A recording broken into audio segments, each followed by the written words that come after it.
Bienvenidos y Shabbat Shalom, mis amigos, mis amigas. Estamos con Éxodo 2, un capítulo que yo tenía mucha gana de hacer salir para todos ustedes en este bendito Shabbat. He estado contando los días para poder llegar a sus hogares con este mensaje. Éxodo, Shemot, capítulo 2. Vamos a estar viéndolo y vamos a estar gozándonos porque tiene aspectos que se tienen que dilucidar bajo un contexto y bajo un prisma de inferir, ¿verdad? Hay mucha inferencia en este capítulo que cuando se infiere bien se produce gozo porque encuentras pues una intrahistoria en todo el capítulo 2 de Éxodo, Shemot, que es verdaderamente edificante. Pero antes vamos a estar con 4 puntos alrededor de cosas de esta semana. Uno, el cambio climático, una ola de calor tremenda que está haciendo aquí en España, que se alude al cambio climático.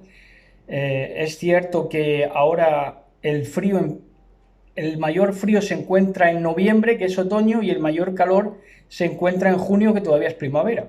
Entonces, no es que sea un cambio climático, pero sí que se están dando esas circunstancias cambiantes, eh, pues sí, es clima, ¿no? Es un cambio climático, pero no es producido por el hombre. Es una contingencia que tiene que ver con la disposición que es, ¿verdad? Y el que dispone de todo es nuestro patrón, nuestro Elohim. Entonces, pues esto es lo que están diciendo del cambio climático. Ahora, cuando no tienen noticia que dar, ¿verdad? Pues entonces empiezan a hablar del cambio climático, del calentamiento global, luego te meten los anuncios de los plásticos y que hay muchos plásticos y que se fríe el huevo en el asfalto y todas estas noticias cíclicas que no tienen fuste, ¿verdad? Porque no tienen fundamento en la verdad y calor ha hecho siempre, ¿verdad? Y calor ha hecho siempre Córdoba, Sevilla, Jaén, aquí en Andalucía pues es donde más calor hace, pero se inventan las noticias porque tienen que rellenarlas con algo, ¿verdad? Cuando no hay noticias desastrosas pues se las inventan, ¿verdad? De que nos estamos friendo como salchichas, ¿verdad? Bueno, entonces, otra circunstancia que hemos estado observando en esta semana es que ya salen niños menores de edad, no es que ya sean adolescentes, es que están en la pubertad y salen con mujeronas en los videoclips. Videos de reggaetoneros o, pues arte así más bien escamoso, más bien que no es arte, ¿verdad? Que es un arte que deja mucho que desear, musical, pero salen niños para reflejar ese triunfalismo masculino, ese éxito, ¿verdad? Pues ponen a niños con mujerones en los videoclips, niños de, no sé, 14, 15 años, con mujerones y mujeronas de 30 o 40 años en los videoclips, ¿verdad? Para dar una imagen de éxito. Esto es pederastia. Esto es pederastia y podrían ser acusados estos videoclips de pederastia. Bueno, decir que los espíritus son sensaciones. Los espíritus, lo que de verdad es un espíritu, es una sensación. Cuando, cuando te llama a tener una sensación es porque te imbuye un espíritu de miedo, un espíritu de temor, un espíritu de entusiasmo. Los espíritus son sensaciones y por ende entonces el sensacionalismo, dícese amarillismo, dícese pues eso, precisamente inventarse las noticias, el sensacionalismo es espiritismo. Si los espíritus son sensaciones, el sensacionalista, el que da la información queriendo tener la primicia de todo y se inventa la noticia, el sensacionalista es un espiritista. Esto tal cual, no hace falta que haga invocaciones ni que esté en la olla al fuego. No. El sensacionalista es de por sí un espiritista. Bueno, y una noticia profética, y ya con esto acabamos el recorrido de esta semana, antes de entrar en el mensaje de Shemot, Éxodo 2, una noticia profética es que se ha destapado, se ha abierto la veda aquí en España, en Cantabria, concretamente en el norte de España, la caza del lobo. La caza del lobo ibérico, se ha dado la veda para que se cace el lobo. Eso era inconcebible hace unos años, hasta que se han visto atestados de lobos, porque los Greenpeace y todas las asociaciones esas tienden más bien a proteger, ¿verdad?, a los animales que son más de temer, ¿verdad? Sin embargo, por ejemplo, de las ovejitas no, pero a los lobos sí se les llamaba a protegerlos, ¿verdad? Y de tal manera que no se podían cazar lobos, dejaron que la población de lobos se disparara en Cantabria, y entonces ya han tenido que tomar esas medidas extraordinarias de anunciar la legalidad de la caza del lobo. ¿Y eso es profético? Sí es profético, porque eso quiere decir que el lobo que se come y trasquila a las ovejas está ya a punto de ser cazado, ¿verdad? No solamente en España, sino en el mundo. Entonces estamos con Éxodo capítulo 2 y dice así, leyendo en mucha reverencia en el nombre de nuestro patrón Yahshua HaMashiach en este bendito Shabbat, dice y así, dice: en esos días un hombre y una mujer de la tribu de Leví se casaron. Hasta ahora la tribu de Leví no desempeñaba ningún cargo profético, ni ninguna administración especial, ni nada, porque no había todavía levitas en el templo, ni siquiera había templo, ni portátil, ni nada. Entonces, estos fueron levitas que el único pasado de Leví que conocían era aquel Leví que se opuso a los vínculos ilegítimos y la toma de sus mujeres, concretamente la toma de su hermana Dina, ¿verdad? Y masacró a aquellos que tomaron a Dina, que sabemos que no fue violación, sino que la tomaron menstruosa. Entonces lo mejor de la tribu de Leví estaba por escribirse, y precisamente se empieza a escribir en este capítulo 2 de Éxodo, ¿verdad? Y lo que se va a escribir de Leví va a ser con papiro. Esto va a ser un elemento fundamental en la vida de Moisés, como lo vamos a ver, ¿verdad? Su relación con el papiro. Moisés se adelantó a su tiempo sabiendo que el mundo correría con los escritos, aprendiendo de la sabiduría que se plasmaba en el papiro a lo largo de los siglos. Y el papiro tenía su sede, digamos, en los juncos y en el valle del Nilo y en Egipto. Entonces, dice, la mujer quedó embarazada y dio a luz un hijo. Al ver que era un niño especialmente bueno, esto lo observaría en Moisés, un niño especialmente bueno, no lloraba inoportunamente, tenía un sentido de la oportunidad, ¿verdad? Y entonces era un niño bueno, y le escondió durante 3 meses. Cuando ya no pudo ocultarlo más, tomó una canasta de juncos de papiro y la recubrió con brea y resina para hacerla resistente al agua. Después puso al niño en la canasta y la acomodó entre los juncos a la orilla del río Nilo. Entonces aquí vemos los elementos en la vida de Moisés. El papiro, ¿verdad? Y tenemos también el elemento de la brea, que comportaba una toxicidad que tenía que ser, digamos, aliviada con la resina, porque si no la brea hubiera intoxicado al niño, porque la brea es asfalto. Entonces lo puso a la orilla del río Nilo. La brea representa toxicidad. Moisés iba a estar rodeado, encuadrado en un pueblo tóxico, en esa brea, pero lo iba a apaciguar con la resina que representa el madero por venir del Mashiach también. Esto es algo que extraigo ahora, conforme lo estoy predicando. Entonces, la respiración del niño era clave, que el niño pudiera respirar por medio de la resina que venía del madero, y el niño debía ser recogido pronto porque si no se intoxicaba, debía ser recogido pronto.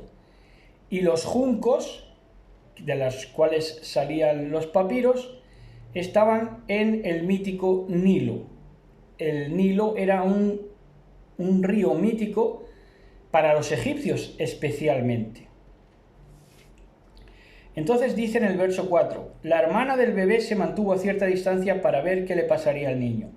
Al poco tiempo la hija de Faraón bajó a bañarse y sus sirvientas se paseaban por la orilla. Cuando la princesa vio la canasta entre los juncos, mandó a su criada a que se la trajera. Esto representa la compasión de la princesa, y aquí está la intrahistoria, que si la princesa se compadece del niño, es porque supo de la orden anterior que había dado el faraón del exterminio de los niños hebreos. Entonces, lo más seguro es que enfrentara, como representa también la serie de Moisés de Brasil, que está muy bien hecha, enfrentó a Faraón, la princesa, con la baza mitológica del Nilo. Es decir, Herodes promulgó aquel edicto de asesinar a los niños hebreos nacidos en esa fecha, pero la princesa combatió ese crimen con la baza de la mitología del Nilo, de que el Nilo tenía una trascendencia mitológica y que por lo tanto aquel niño era especial, se mirara como se mirara, ¿verdad? Y entonces hizo que el faraón tuviera que admitir la presencia de ese niño en palacio, porque le dio ella una base teológica o mitológica, ¿verdad? A través de que estuviera el niño sacado del Nilo. Que por cierto, sacado del Nilo es sacado de las aguas, por eso es Moshe, ¿verdad? De eso vamos a estar hablando. El sacado de las aguas es Moshe, Mashiach viene de sacado de las aguas, ¿verdad? Y esto nos remonta pues a un tiempo que es atemporal, porque de ahí salimos todos, queramos o no, de las aguas, ¿verdad? Y el primero que se extrae de las aguas, lo primero que se extrae de la existencia, que se salva, que se rescata, lo que se salva de eso es Mashiach. Y no solamente lo que se salva es Mashiach, sino lo salvífico es Mashiach. Se salva de las aguas, ¿verdad? Se salva de las existencias, es lo más escogido que hay. Entonces, seguimos, dice el verso 6, al abrir la canasta la princesa vio al bebé, el niño lloraba y ella se compadeció de él. Seguramente es un niño hebreo, se dijo. Ahí está la compasión de la princesa, ¿verdad? Que le dota de respaldo teológico a que el niño precisamente apareciera en el Nilo, que era el río mitológico de los egipcios. Entonces la hermana del bebé se le acercó a la princesa. ¿Quiere que vaya a buscar a una mujer hebrea para que lo amamante?, le preguntó. Sí, consigue una, contestó la princesa. Y aquí en el verso 8 demuestra aquí humildad de que permita que esa hermana de Moisés hebrea se acercara a ella y hablara con ella, ¿verdad? Esa es una princesa humilde. Entonces dice, toma a este niño y dale el pecho por mí. Dice, entonces la chica fue y llamó a la madre del bebé. Toma a este niño y dale el pecho por mí, le dijo la princesa a la madre del niño. Te pagaré por tu ayuda. Así que la mujer se fue con el niño a su casa y lo amamantó. Años más tarde, verso 10, cuando el niño creció, ella se devolvió a la hija del faraón, quien lo adoptó como su propio hijo y lo llamó Moisés. Pues se explicó, lo rescaté del agua. Entonces, en el verso 10 vemos algo fundamental en la enseñanza de hoy, que es que el nombre Moisés no es Moisés, como escribió Freud, porque Moisés es parecido en la terminación a los nombres de los faraones egipcios, como por ejemplo Ramsés, pero el nombre de Moisés no era Moisés, sino Moshe, ¿verdad? ¿Por qué? Porque Moshe, Freud le da el significado le da un significado egipcio y dice, de hecho, que Moisés era egipcio, no era hebreo. Eso defiende Freud y todos los de su escuela, psiquiatras y todo eso. Entonces, del lavado de cerebro y todo eso. Entonces, pero Moshe tiene un significado hebreo y egipcio. El nombre Moshe tiene un significado hebreo y también egipcio, porque coinciden los significados tanto en hebreo como en egipcio de sacado de las aguas, ¿verdad? Y aquí coincide la ciencia biológica y la inferencia bíblica, porque la ciencia biológica nos enseña que la vida, digamos, el hombre, el ser humano, salió del agua en la manera de un cabezolito, de un pues eso, de un amago de espermatozoide, salió de un charco y se empezó a evolucionar hasta alcanzar las formas del simio y luego la del hombre, ¿no? Pero eso es lo que la ciencia biológica dice, pero parte de una verdad, y es que el hombre se extrae del agua. El hombre, el ser humano, el prototipo, el arquetipo del ser humano, se extrae de la existencia, del agua, del Yahweh, que es la existencia. Entonces, la ciencia biológica y la inferencia bíblica coinciden en señalarnos de que el hombre es sacado de las aguas. Y las aguas significan las turbulencias, las ideologías, etcétera, ¿verdad? De todo eso es rescatado Mashiach, y no solamente rescatado Mashiach, sino que también Mashiach rescata de la existencia, de la tumultuosidad, ¿verdad?, a su pueblo.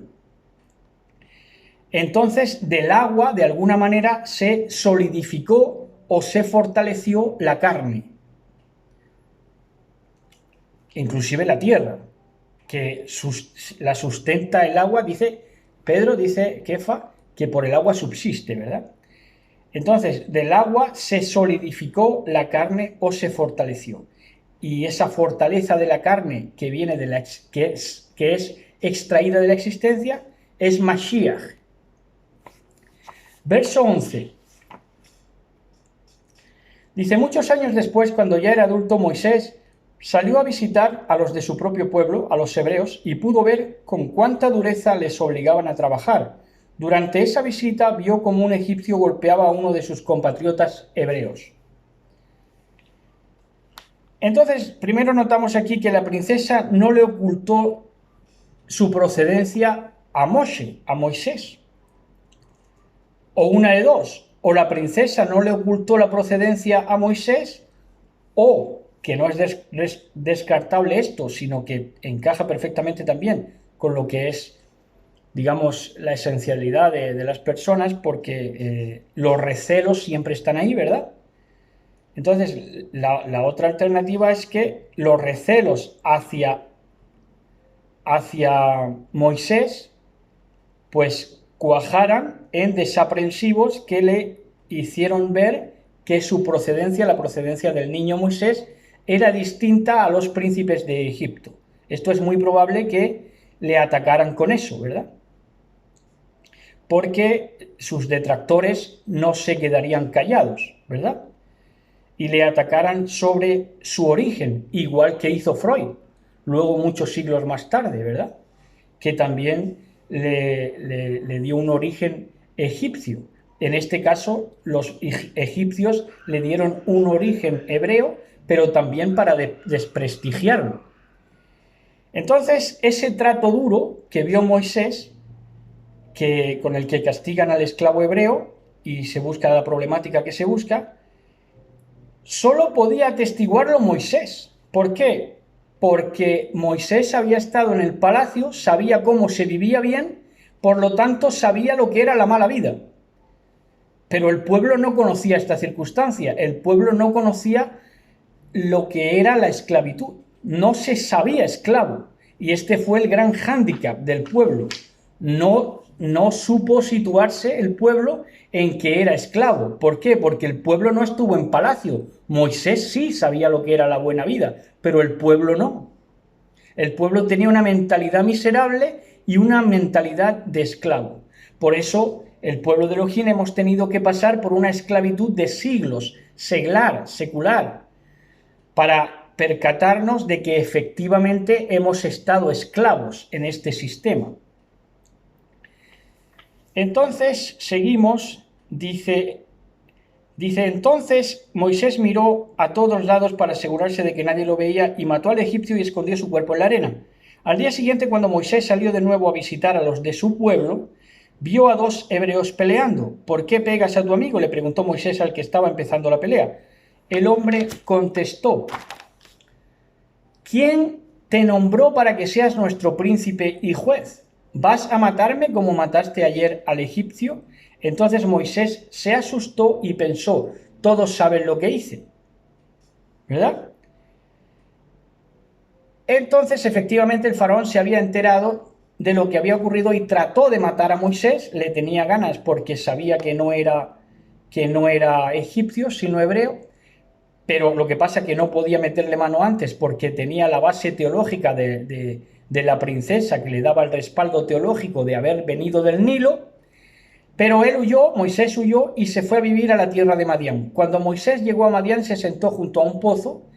El sacerdote de Madián tenía, 7 hijas, quienes fueron al pozo como de costumbre para sacar agua y llevar los bebederos para las ovejas de su padre. Llevarlas a los bebederos para las ovejas de su padre. Pero llegaron unos pastores y las echaron de allí. Entonces Moisés se levantó de un salto y las rescató de los pastores. Luego sacó agua para los rebaños de las muchachas. Esto es apasionante porque Moisés aquí se encuentra en el destierro, y precisamente en el destierro se encuentra a las 7 mujeres que prefiguran las 7 iglesias del Apocalipsis, que son, no pierdan detalle de esto porque esto es fundamental en el mensaje de hoy: Éfeso, Esmirna, Pérgamo, Tiatira, Sardis, Filadelfia y Laodicea. Pero lo más significativo es que Moisés se casa con una de estas hijas de Reuel, de Jetro. Se casa con una de estas hijas, lo cual nos indica que el Mashiach se casa con una de las iglesias del Apocalipsis, ¿verdad? Porque una, que fue Séfora, se casa con Moshe, y Moshe representa a Mashiach. Entonces, liquida, de un salto, arremete contra los pastores malos, ¿verdad? Indica el relato que de un salto se levanta y espanta allí a los pastores malos, ¿verdad? Y esto de un salto cualitativo y de un salto en el tiempo. Moshe, se puede decir que salta desde el tiempo en el que se da la Torá hasta el tiempo del cumplimiento de todas las cosas, que es cuando ya se cumplen el mensaje a las 7 iglesias del Apocalipsis, que es lo que hemos estado viviendo en estos 2000 años, ¿verdad? Cada una con su franja de tiempo. Entonces Moisés se levanta de un salto, y ese Moisés que se levanta de un salto para enseñar Torá tanto a los de su tiempo, y de un salto para las iglesias que han transcurrido, o las congregaciones que han transcurrido en estos 2000 años, ahuyenta a los pastores malos. Y eso es el ministerio de Moshe, eso es el ministerio del Mashiach, eso es lo que ha hecho. Ha hecho que huyan delante de él sus adversarios, sus enemigos, los pastores malos, hasta el punto de que hoy están recluidos y hoy están la mayoría de ellos medrosos ante lo que se les viene encima, ¿verdad? Unos lo expresan más que otros, pero todos están acobardados. Entonces dice, cuando las muchachas regresaron a la casa de Reuel, su padre, él les preguntó: ¿cómo es que han regresado hoy tan pronto? Un egipcio nos rescató de los pastores, contestaron ellas. Después nos sacó agua y dio de beber a nuestros rebaños. Ellas también lo tomaron por egipcio. ¿Y dónde está ese hombre?, preguntó el padre. ¿Por qué lo dejaron allí? Invítenlo a comer con nosotros. Moisés aceptó la invitación y se estableció allí con Reuel. Con el tiempo Reuel le entregó a su hija Séfora como esposa, una que era de entre las 7 doncellas que prefiguraron las 7 congregaciones históricas que han tenido lugar en estos 2000 años en la gramática del Mashiach. Dice: más tarde ella dio a luz un hijo y Moisés lo llamó Gersón, pues explicó: he sido extranjero en tierra extraña. Ger es extranjero en hebreo y curiosamente son es hijo en inglés. Entonces es un nombre que así se entiende perfectamente. El hijo extranjero, ¿verdad? Ger son. Entonces, con el paso de los años el rey de Egipto murió, pero los israelitas seguían gimiendo, ojo, bajo el peso de la esclavitud, clamaron por ayuda y su clamor subió hasta Elohim, quien oyó sus gemidos y se acordó del pacto que había hecho con Abraham, Isaac y Jacob, miró desde lo alto a los hijos de Israel, reconoció su obligación de ayudarles y supo que ya había llegado el momento de actuar. Entonces esto nos indica que a veces al Eterno bendito sea le basta con los gemidos, porque este pueblo no se dice que orara de una manera elaborada, ni elocuente, ni con aspavientos, ni con gritería. Le bastó que gimiera, ¿verdad? Y esto es muy representativo. Eso lo vamos a explicar ahora.